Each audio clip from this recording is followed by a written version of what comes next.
Welcome to Ken's Korner Podcast, Season 4.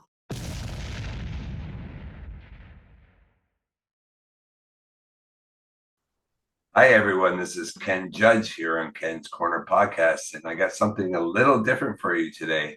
I got book author and amongst many things out there in the Ottawa region, Miss Sam Laprade. How are you doing today? Ken, it's such an honor to be here. Thank you. Thank you so much. And thank you for following my fellow friend, or I guess we're connected through him and through Facebook, Howie Mooney. I really appreciate seeing you on there, and he has a lot of good things to say about you. Oh, that's very kind. I'm going to take you right back to Algonquin College's public relations program back in 1991. I guess that's when you graduated from Algonquin. You know what? I tried to get in Algonquin a long time ago. I got a bit of a secret for you. My oldest son lives in Ottawa. Well, he's in Thailand right now, but he is an Ottawa area person that's growing up there his whole life. And I've spent many, many moons in Ottawa. And I just love it there. I am a Toronto guy, but I love the city. Let's talk about why you went to the Algonquin College Public Relations Program. This is probably my favorite question I've ever been asked. I was going to St. Pius X here in Ottawa on Fisher Avenue, and all of my friends were going to university. And I think this is probably the most mature decision I made at, the age of 17 was to not pursue the university avenue and really pursue another path, and that was college. And I met with my guidance counselor, and she said, "Have you ever thought about the public relations program?" And I hadn't even heard of it. I didn't even know what public relations was. And she's like, "Sam, your personality, the things you love to do, it's public relations." I didn't know there was a name for it. Yeah, And I neither did I. applied to the college. And Ken, I was heartbroken. I didn't get in at first. And I reached out to the dean, Abla Sharif, and I said to Abla, "I need to be in this program. This is what I want to do." And I went in, I wrote a current events test, I passed with flying colors, and Abla let me be the 29th student out of 28 that was supposed to be in the program. She let me go That's ahead in the great. program. And That's really exciting. I'm glad I asked that question. yeah. So you ended up graduating there in 1991, and you went straight to CBC Radio and eventually CBC Television. Can you outline your events and how that happened? Oh, I had so much fun. So I was brought on to do some big events for CBC Radio, and this is when CBC was atop the Shadow Laurier. So I was heading to the castle every single day in my dream job, working in radio, and I really, really enjoyed that. And then CBC Television took me on, and I did 13 telethons for them. So I did telethons for the Heart Institute here in Ottawa, and had a wonderful opportunity. Got to work with legends like Wayne Rosted and Peter Van Dusen and all of those wonderful people here in this region. And it was really an opportunity to really spread my wings. Yeah, I see that you've had 30 years of experience in raising funds if you're a fundraiser. In fact, you were given the Order of Ottawa in 2023, but we'll get back to that. How did that relate to your show on City News 101 Ottawa, An Hour to Give? Yeah, City News was a wonderful opportunity. I was a host there for many years.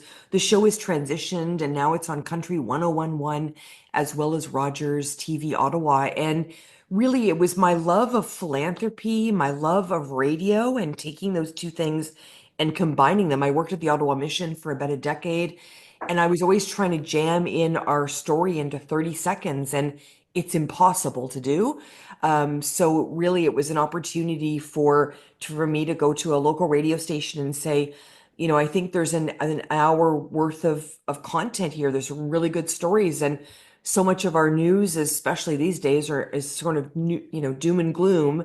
I think I've got some really beautiful stories to tell about community and volunteerism and philanthropy, and it took off. So I combined my two loves, Ken. That's amazing, amazing story. I believe you're still writing a monthly column also for uh, what is it? The Ottawa Business Journal Yeah, the library OBJ. in Ottawa. It's hard for me to say that word, but That's okay. Yeah, the OBJ here in Ottawa. I write for them and really highlight some of those bigger gifts that are coming from donors. Usually, it's gifts over $100,000 that are coming from very generous donors from everything from the Ottawa Hospital to CHIO to universities to Algonquin College, ironically. So it's really an honor to share those stories as well. that's great. That's great. Well, let's get to the point when you got the Order of Ottawa. This sounds so amazing. Tell me your thoughts when you learned that you were getting this award, and walk me through the whole process if you can. Yeah, for sure. So it's interesting. I was nominated for the award, and then they came to me and asked me a few questions, and I thought, well, there's no way. There's so many amazing people in Ottawa, and I sort of forgot about it, to be honest. And one day I was on the air when I was with City News, and this was probably the summer of 2023, and I got a call during a commercial break, and it said from the city of Ottawa. So a lot of times the city would call or let us know about some breaking news or something that was happening in the city. So I thought, well, I'm going to pick up during the commercial break, which is only 2 minutes long. I'm going to pick it up and just take this quick call and see what they want. And they said, well, we're actually calling because you're a recipient of the Order of Ottawa. And I'm like, I am? Okay, that's fantastic. I need to get back on the air. So the gentleman who called me, which is his name is Arnold McLean, he still kind of jokes about that and how funny it was to kind of catch me at that exact moment. So I had this opportunity. Mayor Mark Sutcliffe was wonderful, and along with 14 other Ottawa residents, I accepted that award in November of 2023, and it was one of the most surreal moments of my life. I loved it. Usually when I go to City Hall, I get married. So this was much better. I had the opportunity to walk away with recognition that I have proudly displayed here in my home. That's amazing. That's amazing. Well, I want to get to your book that you've authored and how that became. I believe it's called Ottawa Made. Yes, yes, you're right. And when City News closed here in Ottawa, um, I was approached by a gentleman by the name of Ron Corbett. And Ron, of course, is a wonderful journalist himself and book author, and he's a publisher as well. And he said, Sam, are you looking for different ways to tell Ottawa stories? And I said, sure. And he proposed this topic to me, and I loved it, fell in love with it right away. And he, he sort of gave me free rein to go for it. And I started writing it, and then about maybe 8 or 9 months in, I brought on Caroline Phillips, who's a wonderful journalist here in Ottawa as well. We wrote the book together. The forewords are written by the Right Honorable David Johnston, the 28th Governor General of our country. And of course, Mayor Mark Sutcliffe. The mayor's popping up again in our conversation. So they wrote the forewords, and we interviewed and researched incredible inventors, creators, and change makers in our country, really focused in the Ottawa area, but regionally as well, as far as Killaloe and down to Cornwall. So it was wonderful to share those stories. That's great. So I mean, I'm saying this a lot, but Yeah. it's really amazing to have you on here today. I only have a few more questions for you. On your show, the Sam Laprade Show, you talk about many important issues in Ottawa. What are some of the stories that really stood out to you?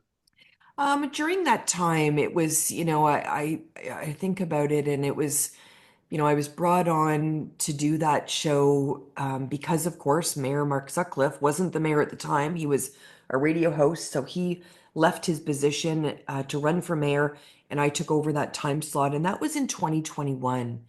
And in 2020, I hosted 90 days straight when COVID was called. And, so I told some very difficult stories during that time and always tried to bring in kindness and the positive side of the tragedy that was happening and unfolding around us. But the stories that I think, and I was so blessed, I got to interview some very famous people, everything from Peter Manbridge to Stephen Page to Jan Arden, some very famous people. And although I loved those stories, And I was so grateful to have them on the show. The stories that really resonated with me are people that were on the radio for the very first time.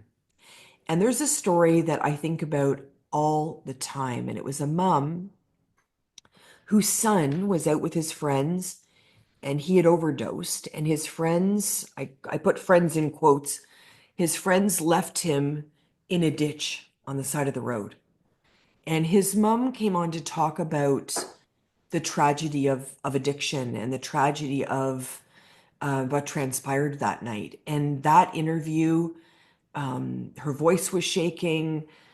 We cried. It wasn't the best in terms of broadcasting, but it was a story that my news director at the time said that there was people that had gotten groceries that were probably still sitting in their driveway because they couldn't go in, even though they had probably ice cream melting in their truck, because they were so glued to their radio. And he explained to me that when you can do radio that has people leaving ice cream melting in their trunk, you've done a good job. Yeah, And that's true. I do like my ice cream as well, so I get that. I get that analogy. Thank you. Um, Only a couple more for you. How is hosting a TV show like An Hour to Give different from hosting a radio show like your Sam Laprade show?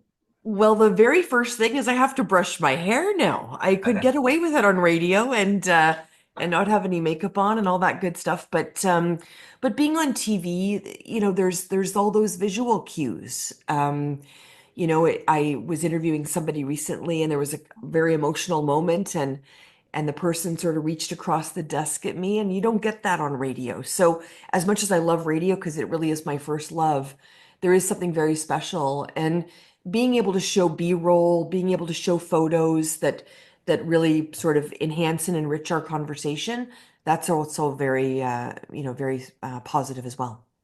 Thank you. And what do you hope people learn or feel after watching or listening to one of your shows? I hope they walk away just feeling a bit more hopeful, even if it's 1% hopeful, that there's good people in the world. As Mr. Rogers said, you run to the helpers, that there's lots of helpers in the community.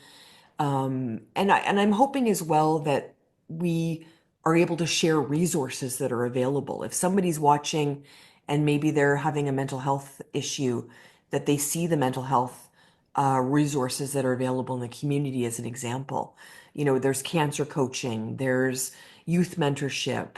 And I'm hoping that the people that get to share their stories feel like their voice has been heard during a time where maybe it was the most difficult time.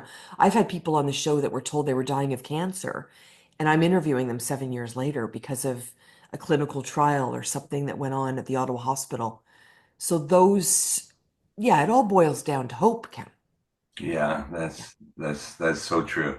You know what? I'm just going to take it a little bit back towards where I lean, and that's sports. Yeah. As you know, the Toronto Maple Leafs just defeated the Ottawa Senators. Um, Yes. I know that must have been heartbreaking because I know quite a few Ottawa Senator fans. Yeah. But tell me about the excitement in the city Oh, about Ottawa having their team back in the playoffs. And, I feel you're going to be back more and more. And year yeah. after year, I do believe in what you have out there in Ottawa. Me too. The city was vibrating, first of all.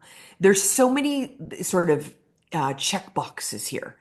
An amazing owner. Michael Landlauer has come into this city. He has embraced it. He's a hockey guy.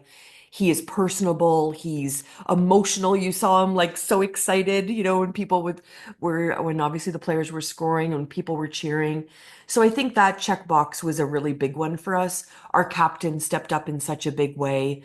So to see the emotions from our captain and from players like Thomas Chabot, I mean, it was just really um, yeah, it really had the city in a good place. And even though we didn't make it past round one, I think to your point, it was a little taste of what's to come.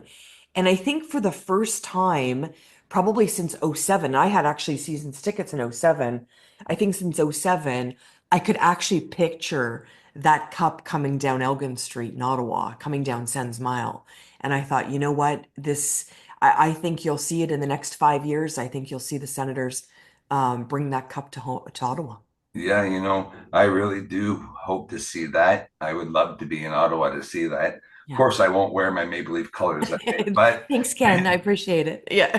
in all fairness, the Leafs first, and then I hear you. my second team in Ottawa and my second home. Thank you so much, Sam. I appreciate your thoughts on the playoffs and hockey in general. Appreciate that. My pleasure. My name's Ken Judge, and I'm here on Ken's Korner podcast with Sam Laprade. Thank you so much for your time today. It was my honor. Thanks so much. You have a great day. Take care.